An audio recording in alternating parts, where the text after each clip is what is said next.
Escuché mi nombre en boca de mi nuera y supe que todo había terminado.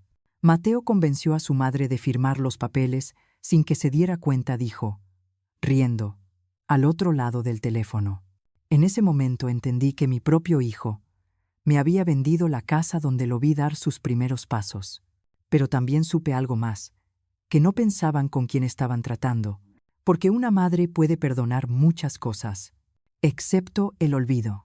I did.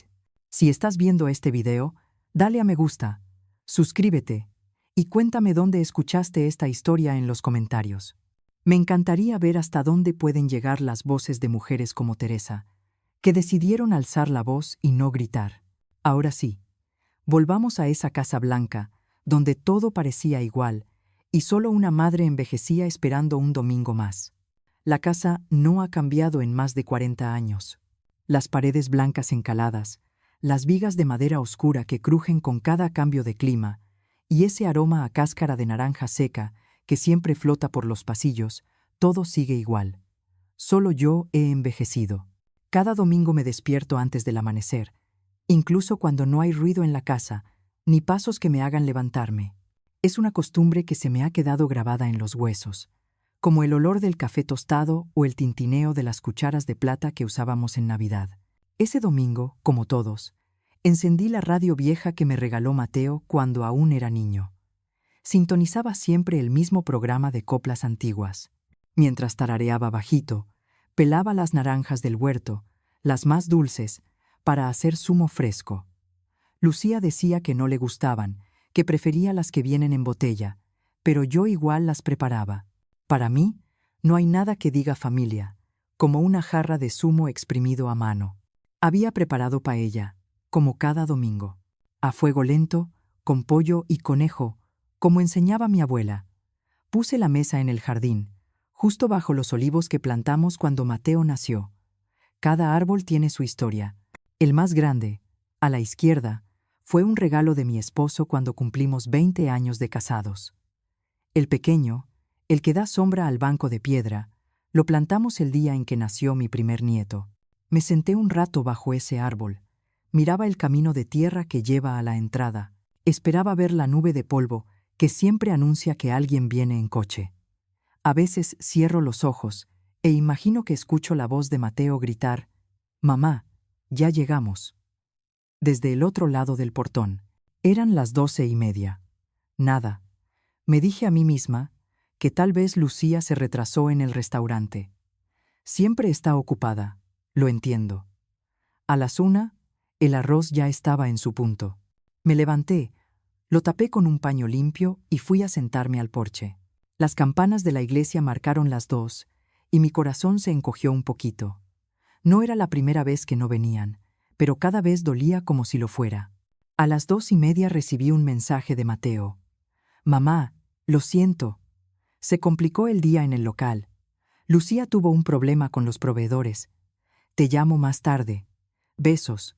No respondí. Me limité a mirar la pantalla hasta que se apagó sola. Guardé los platos, tapé la paella y guardé el zumo en la nevera, aunque sabía que nadie lo bebería. Me dije que tal vez al día siguiente me llamaría, que todo volvería a ser como antes. Esa tarde regué las plantas, hablé un rato con el gato del vecino que siempre se cuela por el jardín y me senté a leer un poco, pero no avancé ni 2 páginas. Tenía la cabeza llena de recuerdos. Mateo pequeño, corriendo entre los olivos, Lucía embarazada, sentada justo donde estaba yo, diciendo que ese jardín sería un lugar hermoso para criar a su hijo. A pesar del silencio, sentí algo cálido. No sé si fue el sol que se filtraba entre las hojas o el canto de los gorriones que no fallan ningún domingo. A pesar de todo, mi corazón aún albergaba una esperanza. Tal vez la próxima semana sí vengan. Tal vez solo fue un mal día. Tal vez. Pero en el fondo, muy en el fondo, ya empezaba a saber la verdad. Solo que no quería decirla en voz alta. Esa noche, mientras apagaba la luz del porche, me quedé mirando el olivo más joven, el que Mateo plantó cuando aún creía en los domingos. Pensé en llamarle, solo para oír su voz, para decirle que el arroz seguía esperando. Pero no lo hice. En lugar de eso, Me fui a la cama con el corazón lleno de silencios, sin saber que lo peor aún estaba por venir. El lunes por la mañana, mientras recogía las hojas secas del jardín, vi pasar a Lucía. Iba en su coche blanco, hablando por teléfono, sin mirarme. Fingí no darme cuenta, como si yo también estuviera demasiado ocupada recogiendo hojas invisibles. Pero no lo estaba. Esa misma tarde, decidí caminar hasta la ferretería del pueblo. Me gusta pasar por allí, porque siempre me cruzo con don Ernesto, el dueño, que fue amigo de mi marido. Al pasar por la plaza, escuché sin querer, o quizás el destino quiso que escuchara, a dos mujeres sentadas en un banco. No me vieron. Una de ellas dijo en voz baja: «Dicen que Lucía va a abrir otro restaurante. En la casa de su suegra». «¿De verdad? ¿Y la señora Teresa lo sabe?», respondió la otra. Me quedé paralizada. Pensé que tal vez había oído mal. Tal vez hablaban de otra Lucía, o de otra suegra, o de otro restaurante. Sí, eso debía ser. Me forcé a seguir caminando como si nada, aunque sentía las piernas como de papel. Esa noche, la curiosidad me ganó. No suelo meterme en las redes sociales, pero abrí el perfil de Lucía en Facebook. Había una publicación reciente, con una foto de unos planos sobre una mesa. El pie de foto decía: «Proyecto nuevo. Oliva by Lucía. Cocina contemporánea en un lugar con alma». El corazón me dio un vuelco. Esa mesa, esos planos. Reconocí el suelo de mi comedor. El mosaico de cerámica azul no miente. Esa era mi casa. Apreté el teléfono contra el pecho, como si pudiera hacer desaparecer lo que había visto. Cerré los ojos. Debe ser un error, me dije. Ella no haría algo así sin decírmelo. Mateo tampoco lo permitiría. Pasé la noche en vela, recordando conversaciones que antes no quise entender. Como aquella vez que Lucía preguntó casualmente: «¿Y si algún día no puedes cuidar esta casa, no sería mejor venderla antes de que se deteriore?». Yo respondí con una sonrisa: «Mientras pueda caminar, esta casa se cuida sola». El martes, traté de hablar con Mateo. Le preparé café y pan tostado con mermelada de naranja, como cuando era niño. Cuando entró en la cocina, parecía cansado, pero evitaba mirarme a los ojos. Me senté frente a él y con voz suave le pregunté: «Mateo, hijo, ¿Lucía está planeando algo con la casa?». Él hizo una pausa, larga como un silencio de misa. Bajó la mirada, removió el café y dijo: «Mamá, no es lo que piensas. Solo estamos explorando opciones. El restaurante está creciendo y este lugar tiene potencial. Tú estás sola aquí. Pensamos que podrías mudarte a un sitio más cómodo, algo más pequeño, con menos escaleras». Quise gritar. Quise decirle que mi casa no era potencial, que mis recuerdos no eran metros cuadrados aprovechables. Pero no lo hice. Solo asentí con la cabeza y respondí: «Ya veo». Cuando se fue, me quedé sentada en la cocina, viendo cómo el vapor del café desaparecía. No lloré. No todavía. Solo sentí un vacío, como si me hubieran abierto el pecho y sacado el aire. Durante los días siguientes, observé cómo venían arquitectos, tomaban medidas, sacaban fotos. Nadie me preguntó nada. Nadie me explicó. Lucía me saludaba con la misma sonrisa de siempre, esa que ahora se me hacía de plástico. Me repetía a mí misma que debía haber una razón. Tal vez querían sorprenderme con una reforma. Tal vez me estaban cuidando. Tal vez, pero en el fondo, sabía que no había ninguna sorpresa buena esperándome. Una noche, mientras regaba las plantas, escuché a Lucía hablando por teléfono desde el porche. Su voz era clara, confiada. «Sí, la casa ya está lista. Los papeles están en proceso. En 3 meses empezamos obras». Mateo convenció a su madre de que firmara los permisos sin darse cuenta. Ni se enteró. Esa frase me rompió algo por dentro. No tanto por el engaño que ya dolía, sino por la certeza con la que lo decía.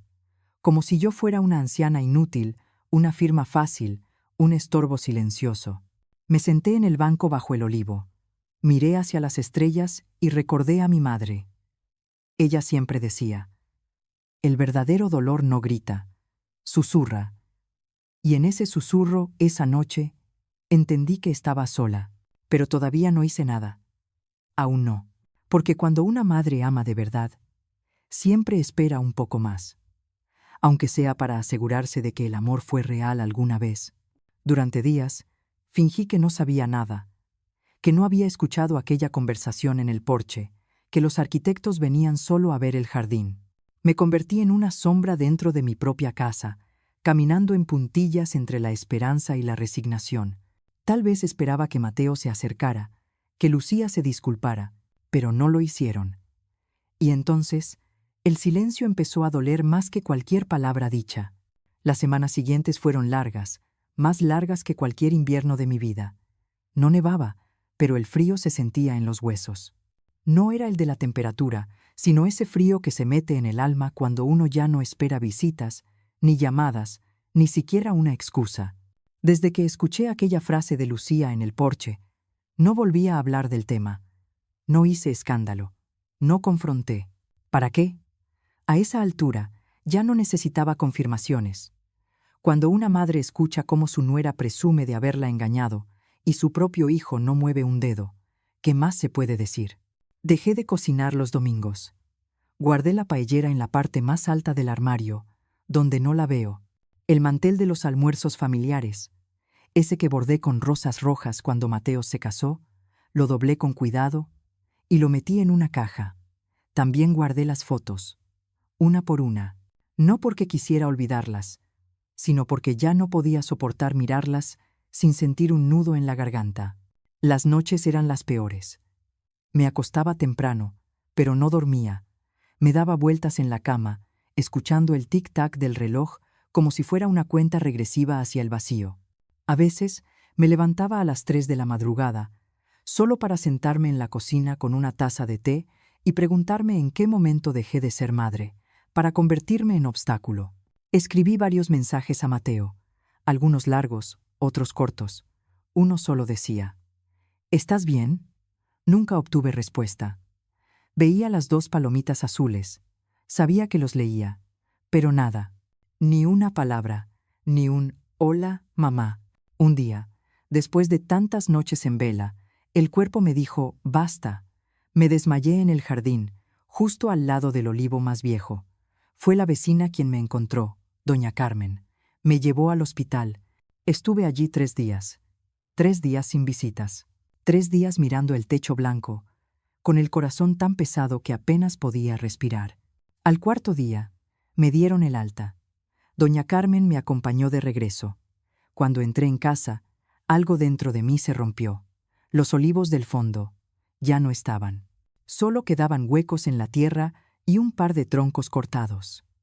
Un cartel de madera clavado en el suelo decía: «Próxima inauguración. Restaurante Oliva by Lucía». Sentí que me faltaba el aire. Me senté en el banco de piedra, el que ahora quedaba desnudo, sin sombra. Apoyé las manos en mis rodillas y me incliné hacia adelante, como si el mundo pesara demasiado para sostenerlo. No lloré. Ya no tenía lágrimas. Era otra cosa. Un silencio denso, como si el universo entero se hubiera detenido para ver cómo una mujer vieja perdía lo único que le quedaba: su hogar, su historia, su lugar en el mundo. Esa noche, al volver a entrar, vi la paellera arriba del armario. Sin pensar, subí en una silla y la bajé. Cociné para mí sola, no porque tuviera hambre, sino porque necesitaba recordar quién era. Mientras el arroz se cocía, puse un plato en la mesa, una copa de vino y una vela encendida. Me senté frente al plato y brindé en silencio. Por los domingos que ya no volverán, por los hijos que se van, aunque vivan a 2 calles, por las madres que aman sin pedir nada y reciben aún menos. Pensé en llamar a Mateo, pensé en escribirle una carta, pero no lo hice. Esa noche, por primera vez, entendí que la herida más profunda no es la que sangra, sino la que uno carga sin mostrarla, por no preocupar a nadie. Y yo ya no quería preocupar a nadie, ni siquiera a mí misma. Pasaron varios días en los que no hablé con nadie, ni siquiera con doña Carmen. Me limité a respirar, a existir. A veces me sentaba frente a la ventana y veía la tierra removida del jardín, como si el pasado estuviera enterrado allí. No pensaba en venganza, ni en justicia. Solo quería entender cómo, cuándo, por qué, y fue entonces, en esa búsqueda de respuestas pequeñas, que encontré la más grande de todas. No planeaba abrir aquel cajón ese día. Simplemente lo hice. Tal vez buscando una vela, tal vez un sobreviejo donde guardar algunas fotos. La memoria ya me falla, pero el alma nunca olvida lo que necesita encontrar. El tercer cajón del mueble del salón siempre había estado lleno de papeles sin importancia, recibos de luz, viejas garantías, recortes de recetas. Era uno de esos rincones que nadie revisa, ni siquiera cuando limpia. Pero ese día, mis manos lo abrieron como si supieran algo que yo aún no sabía. Allí, debajo de un montón de folletos de supermercados vencidos, encontré un sobremanila con mi nombre escrito en una caligrafía que reconocí al instante, la de Mateo. Temblando, lo abrí. Dentro había varias hojas y una copia de un documento notarial. En el margen superior decía, Cesión de derechos sobre propiedad inmueble. Mi nombre figuraba como cedente. El cesionario. Lucía Rodríguez. Mis ojos se nublaron. Leí y releí cada párrafo. En uno de ellos decía que yo, Teresa Muñoz, autorizaba la cesión del uso comercial y estructural de la finca situada en la calle del Olivo número 26. Firmado. Con mi firma.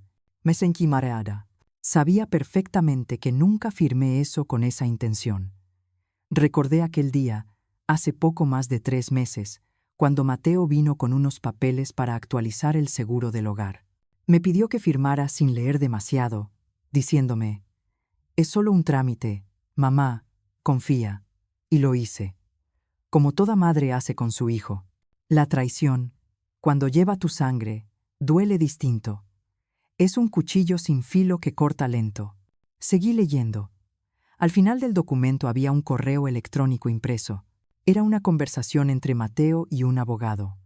En él, Mateo preguntaba si la firma de su madre, obtenida sin explicación completa, seguía siendo válida ante notaría. El abogado respondió que sí, mientras estuviera firmada en presencia de un testigo y no existiera impugnación posterior. En ese instante, no lloré, no grité. Cerré los ojos y respiré hondo. Ya no era solo tristeza, era claridad. Una claridad fría, nítida, como el aire de la madrugada cuando no hay más que aceptar lo que es. Me senté en el sofá, aún con los papeles en la mano. Por primera vez en mucho tiempo, sentí que la soledad no era el castigo, sino la compañía más honesta que tenía. Recordé la frase que mi madre repetía cuando yo era joven.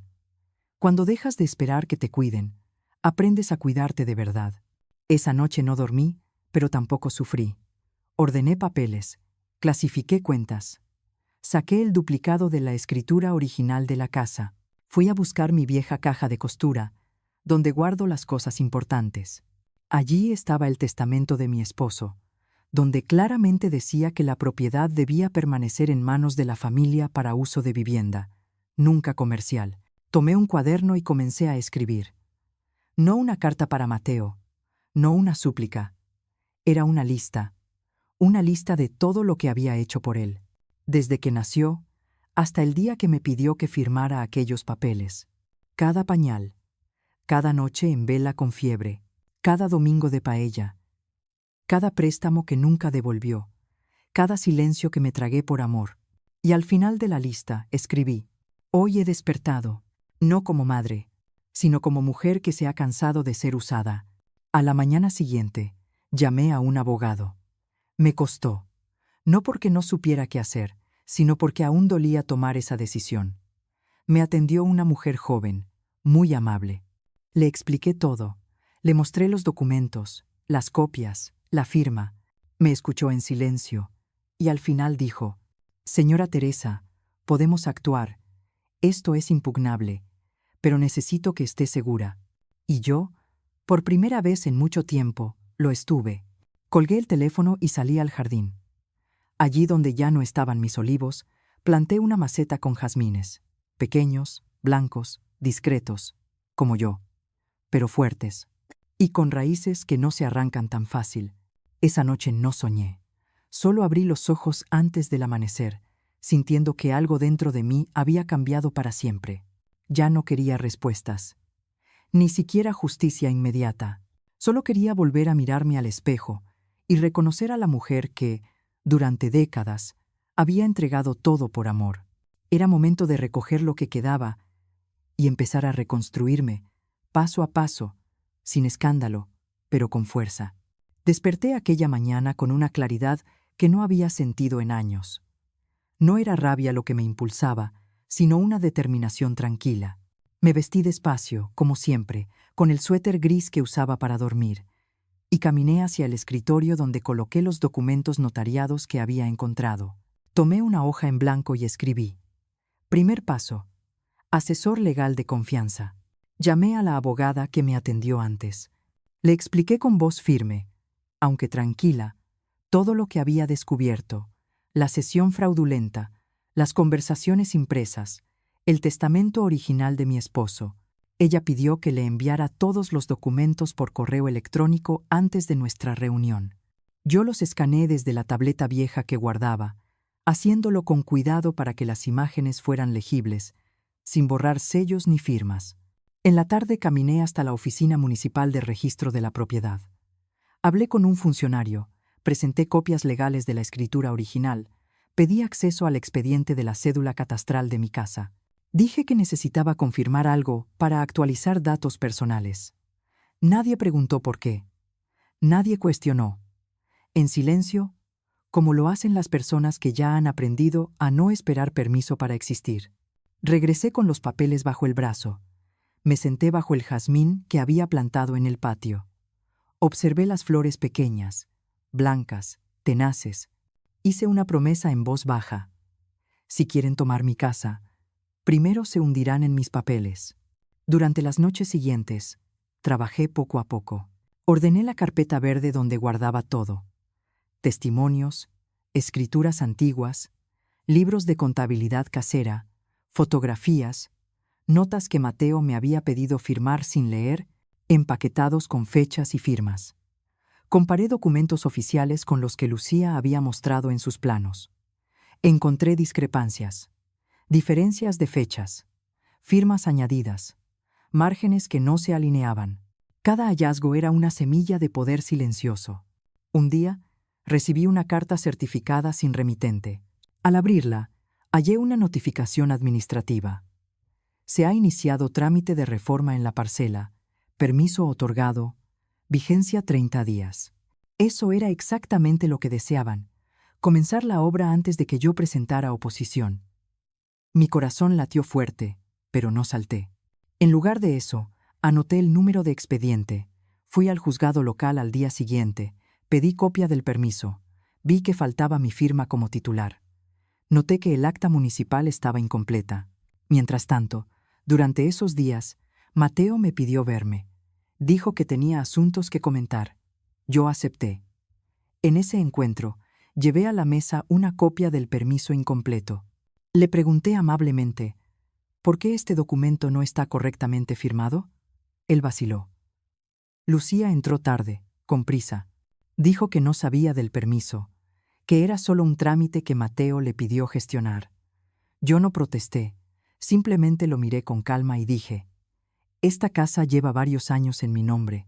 No puede cambiarse de la noche a la mañana sin explicaciones.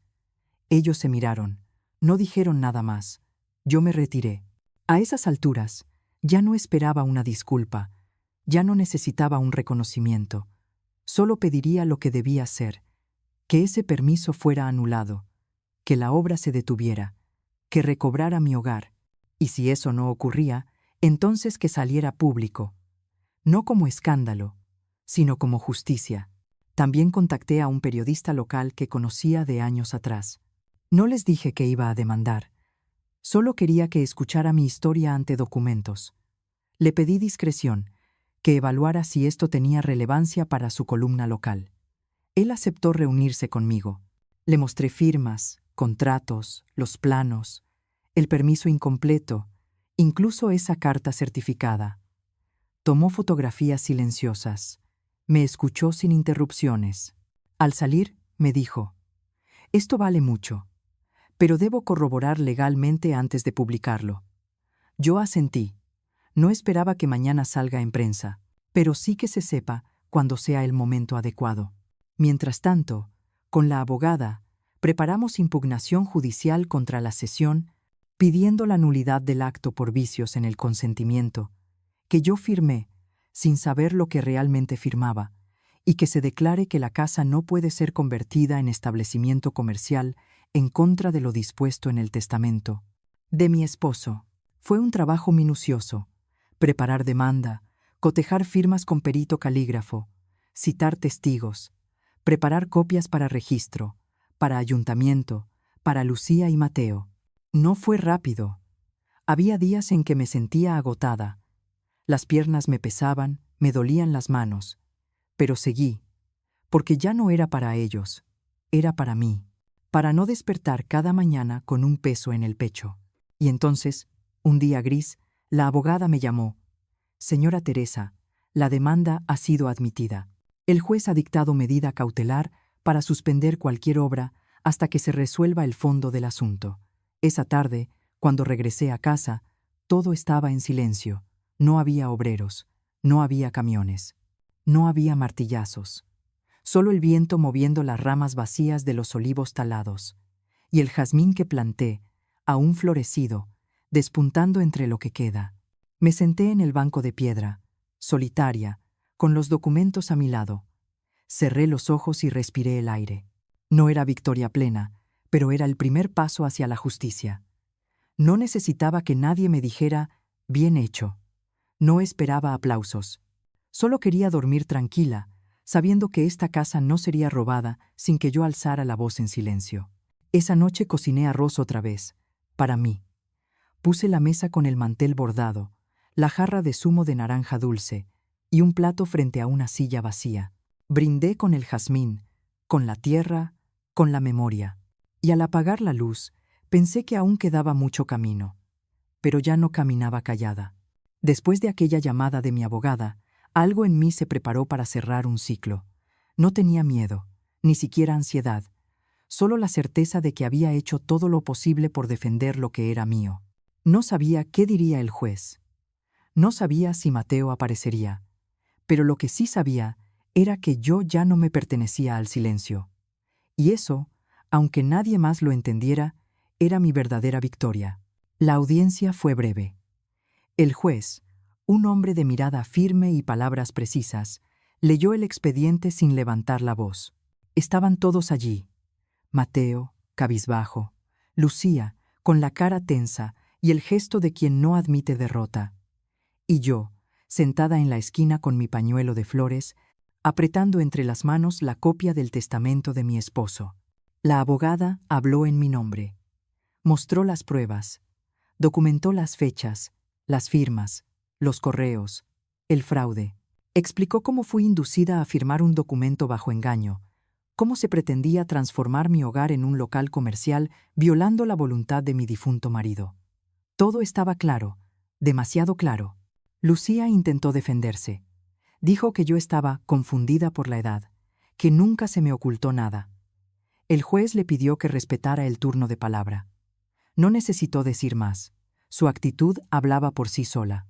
Y entonces, en un acto simple pero poderoso, el juez dictaminó: nulidad del traspaso, suspensión definitiva del proyecto, restitución total de derechos sobre la propiedad a la señora Teresa Muñoz. Sentí como algo dentro de mí se aflojaba, como si un nudo antiguo finalmente se deshiciera. No celebré, no sonreí, solo miré al frente y asentí. En mi interior, una voz suave susurraba: ya está. Mateo no me miró al salir de la sala. Lucía pasó a mi lado sin decir una palabra. Tampoco yo dije nada. No era necesario. La vida, al final, pone a cada quien donde debe estar. Los días siguientes fueron extrañamente silenciosos. No hubo llamadas, no hubo visitas, solo el jardín, el viento y los jazmines. Podría haberme sentido sola, pero no lo estaba. Por primera vez en mucho tiempo, estaba conmigo misma. Poco a poco comencé a cambiar algunas cosas. Retiré las cortinas viejas y dejé entrar más luz. Pinté una de las paredes del salón de un tono lavanda suave, como la flor favorita de mi madre. Saqué la radio antigua, la limpié y comencé a escuchar boleros por las mañanas mientras tomaba café. Un sábado, doña Carmen vino a verme. Trajo bizcocho y me abrazó fuerte. «Te ves distinta», me dijo. Y sí, era cierto. No más encorvada por el miedo, no más escondida tras la espera. Ahora era solo Teresa. Ni madre mártir, ni víctima, solo mujer. Un mes después, Mateo me llamó. Quería hablar. Le dije que sí, pero en la plaza, no en casa. Nos sentamos bajo un banco de piedra. Me pidió perdón. Dijo que se había dejado llevar por la presión, por Lucía, por los problemas económicos, que no pensaba que me doliera tanto. Le respondí tranquila. No me dolió lo que hiciste. Me dolió lo que elegiste olvidar. ¿El qué?, preguntó él. Que soy tu madre, y que nunca te pedí nada, excepto respeto. No lloró. Tampoco yo. Nos despedimos con un beso seco en la mejilla. Supe que no volvería pronto. Y eso estaba bien. Algunas heridas tardan en cerrarse. Otras, simplemente no cierran, pero dejan de doler. Al día siguiente, salí al jardín con una silla plegable y un libro de poemas de Benedetti.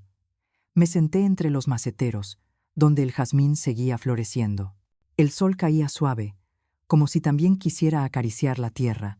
Cerré los ojos, respiré hondo. Y por primera vez en años, sentí paz.